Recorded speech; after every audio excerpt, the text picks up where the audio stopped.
Hello guys, welcome to my channel. So if you are unable to update this web search from Microsoft Bing, if you are receiving this error which say change where you install apps, error code is 0x80073D21. So if you are receiving this error whenever you try to update, then please follow the steps shown in this video. To fix it, open Windows settings and then go to apps and then go to installed apps, and in the search box you can type in web search from Microsoft Bing, and over here you will see this. Now click on it and then click on the three dots and then click on uninstall, and let the uninstall complete.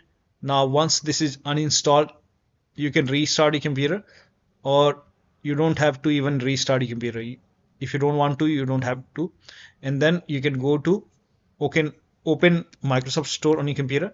Now once you open Microsoft Store, in the search you can type in web search for Microsoft Bing, click over here, and then you can install it from here.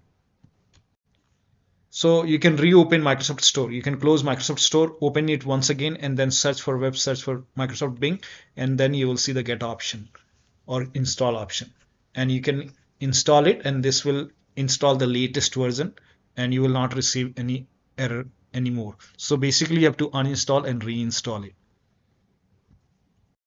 So it is installed now. So that'll be all. Thank you so much for your time, and please like this video and subscribe to my channel.